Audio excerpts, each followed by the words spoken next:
أشرقت نفسي بنور من فؤادي حينما رددت يا رب العباد وانتشت روحي وصار الدمع يجري يا إلهي خذ بقلبي للرشاد. For any one of the parties to specify something that I give you 100,000, I want you to go out and sell fridges and sell cars, etc.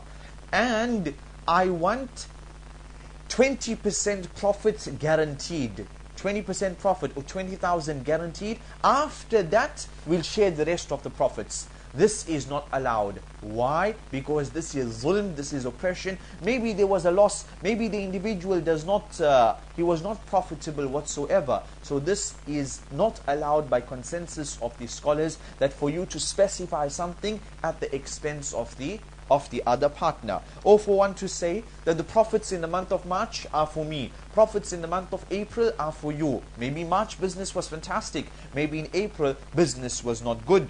He says that the first 100,000 is mine, the second 100,000 is yours. Not allowed. Why? Because maybe there is no second 100,000.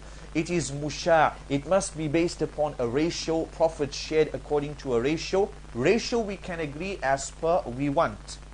Also take note that many a scholar has allowed that if one of the partners, he is doing something, he is investing something in the business which is not really required from him, can he take a salary in lieu of that? Meaning, if Brother Ahmed and Sulaiman opened up a business, each one of them put 50,000, opened up the business. Someone needs to stand in the business, someone needs to be behind the till, someone needs to be the cashier, etc. So Brother Sulaiman, he says, you know what, I will be in the business, I'll take charge. So can he draw a salary for him being there? Many a scholar has allowed this. They said because they could have easily hired a third party, and if they hired this third party, they would have to pay the salary to the third party, and the third party is external to their agreement. Third party is not going to be so worried about the business and whether it's successful. But if it's one of the partners, then he is really going to take care with regards to the business, so he can draw a salary in lieu of him being there and for the job that he is doing.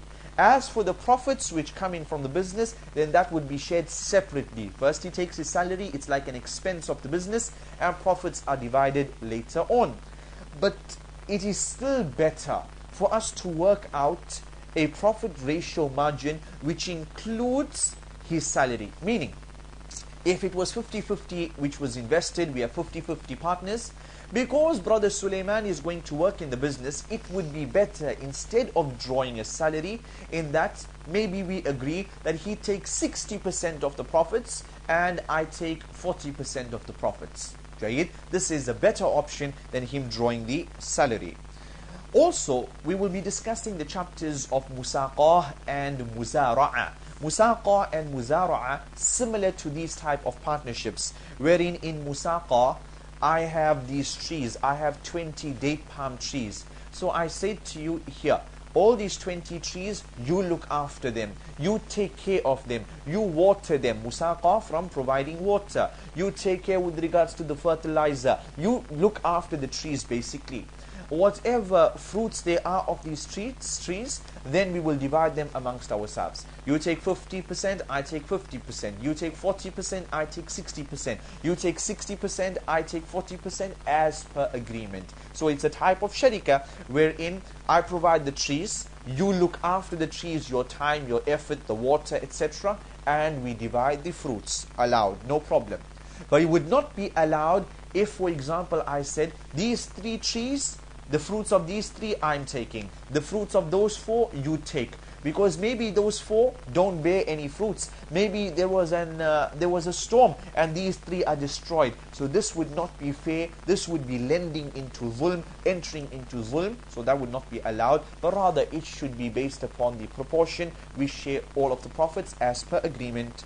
Muzara'a, wherein I provide the land and you provide, and you are the one who cultivates the land, you are the one who plants the crops, looks after the crops, etc.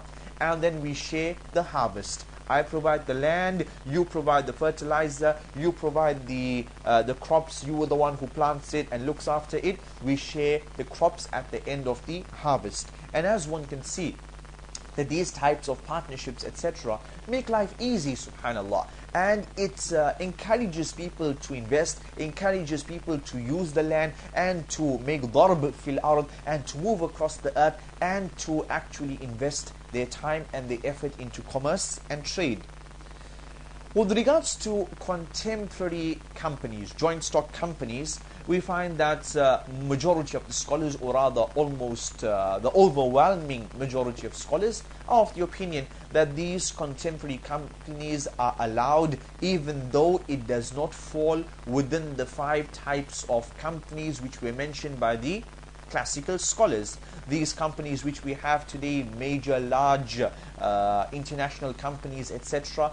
We have joint stock companies, you have shares, you have shareholders, etc. All of this is allowed based upon the principle that the basic rule in mu'amalat is that everything is permissible until proven otherwise.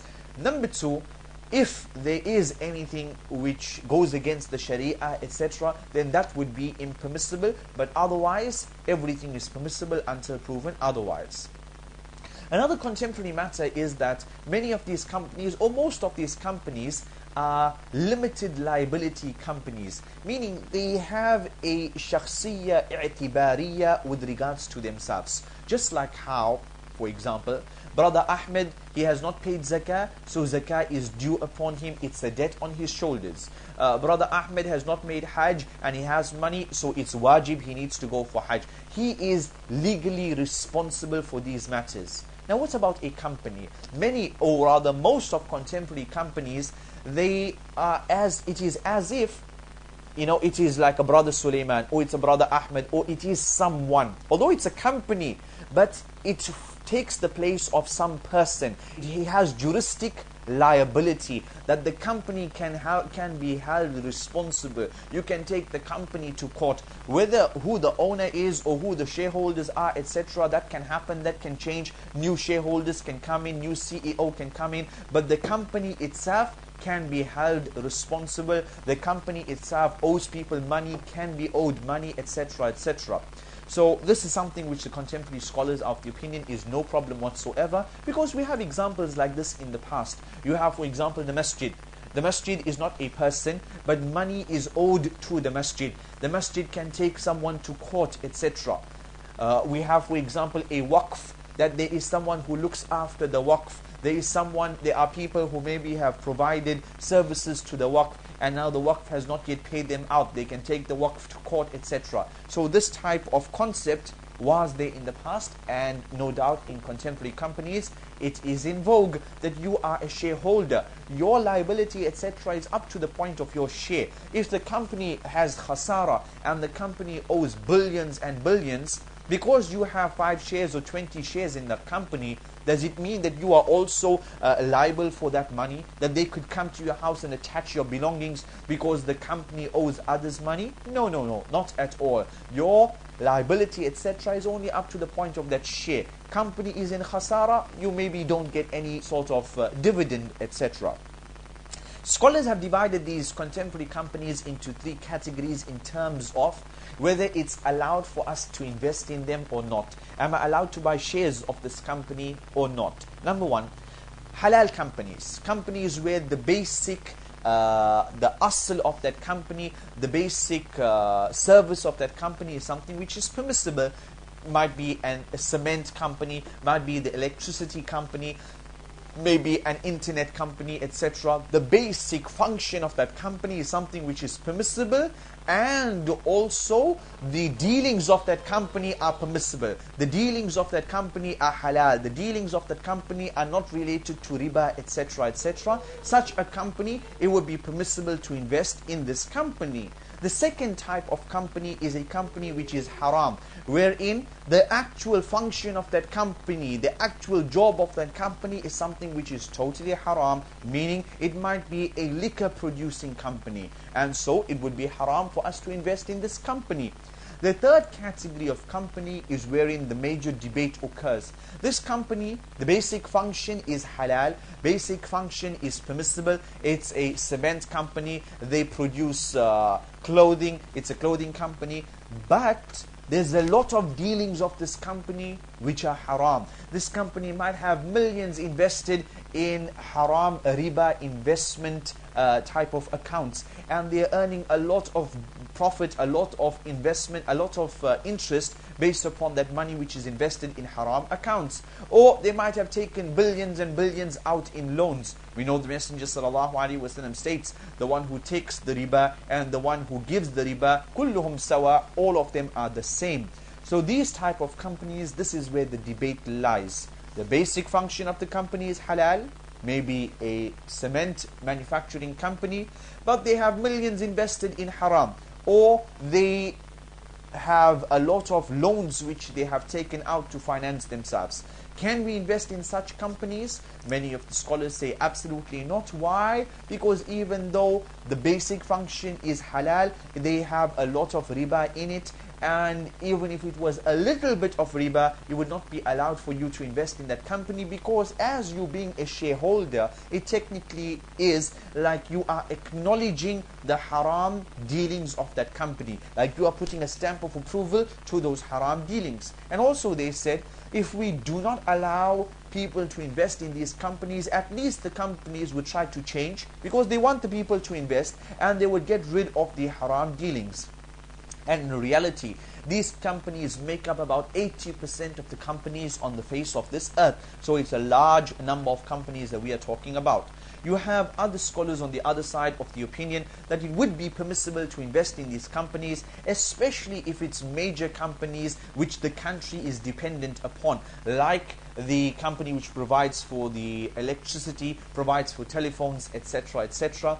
They said, as for the haram, then this is taba'. This is not the actual function of the company, but rather this is a secondary matter. It's not the primary function, but it's a secondary matter, and we forgive and overlook secondary matters if the primary is fine. They also stated that one should make tathir, one should make purification of your investment in that company. If you invested and you got dividends, how much of haram does that company deal in? Some scholars said we are allowed to invest in companies which deal in haram and have riba loans, or they have riba investments, up to the point of 5%. Anything more than 5% is too much and it's haram, and you cannot allow to deal in that company. Others took it further and they said up to 30%. And that's the most that I know of that scholars have mentioned with regards to the amount of haram, the percentage of haram. I do not know of scholars who said that it would be allowed to invest in a company which has haram dealings more than 30%. Allahu Ta'ala a'lam. Nonetheless, if you had invested in such a company, then you would be required to make purification of your investment, because 30% of that company is haram, so you take out 30% from your dividends, etc. So three types of companies: halal, haram, and the third one, which is mukhtalat, which is mixed up. And some scholars allow it, others say absolutely not. Those who allow it, some of them set a limit of the haram of 5%, some of them set a limit of 30%. Wallahu ta'ala a'lam. Also take note that you have two types of individuals who purchase shares. The first individual purchases shares because he's an investor and he wants to benefit from the dividends which the company would give out at the end of the profits made by the company. He gets dividends. You have another type of individual who purchases shares to sell those shares. In that case, those shares are similar to trading stock. Just like how I could purchase 20,000 of these remotes and sell them, this person is purchasing shares and he's selling the shares on the stock market, etc. It is trading stock for him. And these masail come in when we talk about zakah, that for one individual it's trading stock, for the other individual this is investment, and so he pays zakah on the dividends, similar to someone who had a building which was rented out. He does not pay zakah on the building or the value of the building, but rather on the rental income. So that's with regards to the one who has purchased shares and he gets the dividends. As for the one who purchases shares to sell the shares, then this here is trading stock similar to a wholesaler, and he pays zakah on the value of those shares. Wallahu ta'ala a'lam. With that, we take the chapter as per what the author has mentioned. وَهِيَ عَلَى أَرْبَعَةِ أَضْرُبٍ. And there are 4 types of these partnerships. Sharikatul Inan, the first one, Sharikatul Inan. This, وَهِيَ أَنْ يَشْتَرِكَ بِمَا لَيْهِمَا وَبِبَدَنَيْهِمَا, where the 2 partners or many partners get together and they share with regards to the properties, with regards to the wealth, and also they share and they put in labor together. We discuss Sharikatul Inan, walhamdulillah.